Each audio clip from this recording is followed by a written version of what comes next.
আগরতলায় বাংলাদেশ সহকারী হাই কমিশনে হামলা ও ভাঙচুরের প্রতিবাদে উত্তাল ফেনীর বিলোনিয়া বন্দর এলাকা। বুধবার সকালে মুক্তিযুদ্ধ স্মৃতিস্তম্ভের সামনে জড়ো হয়ে বিক্ষোভ করেন বৈষম্য বিরোধী ছাত্র আন্দোলন সহ সাধারণ শিক্ষার্থীরা। এ সময় হামলার ঘটনায় জড়িতদের শাস্তি সহ ভারত সরকারকে আনুষ্ঠানিকভাবে ক্ষমা চাওয়ার দাবি জানানো হয়। ন্যাক্কারজনক হামলা করেছে, আমাদের বাংলার পতাকাকে অবমাননা করেছে। এই হামলার বিচার করতে হবে এবং ভারত সরকারকে এবং নরেন্দ্র মোদীকে এর জন্য ক্ষমা চাইতে হবে। এদিকে ব্রাহ্মণবাড়িয়ার আখাউড়া স্থলবন্দর দিয়ে আমদানি রপ্তানি কার্যক্রম স্বাভাবিক থাকলেও আশঙ্কাজনক হারে কমেছে যাত্রী পারাপার।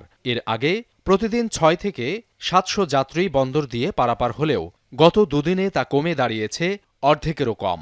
পারাপার হওয়া যাত্রীদের বেশিরভাগই ভারতীয়। এদিকে পরিস্থিতি শান্তিপূর্ণ রাখতে মোতায়েন রয়েছে বিজিবি। রেস্ট হাউসে কোনো বাঙালি থাকতে দেয় না, বাঙালি বিদায় করে দেয়, পাসপোর্ট দেখলে সমস্যা করে।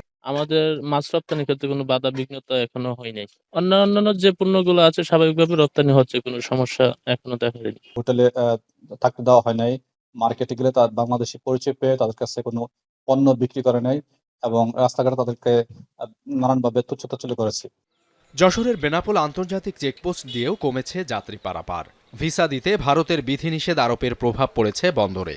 যাত্রী সংকটে চরম বিপাকে পড়েছেন পরিবহন ব্যবসায়ীরা। একই অবস্থা ক্ষুদ্র ব্যবসায়ীদেরও। টুরিস্ট ভিসা তো দিচ্ছেই না, আমরা মেডিকেল ভিসাও পাচ্ছি, খুব কষ্ট। স্থানীয় যারা দোকানদার যারা বেচাকেনা করতো তাদেরও পাসপোর্ট যাত্রী না থাকায় অনেক সমস্যা হচ্ছে। যেটা জানতে পেরেছি যে ভিসা না দেওয়ার ফলে এই যাত্রী সংখ্যা হ্রাস পায়। উত্তেজনাকর পরিস্থিতির মধ্যেও স্বাভাবিক রয়েছে সাতক্ষীরার ভোমরা স্থলবন্দরের আমদানি রপ্তানি বাণিজ্য।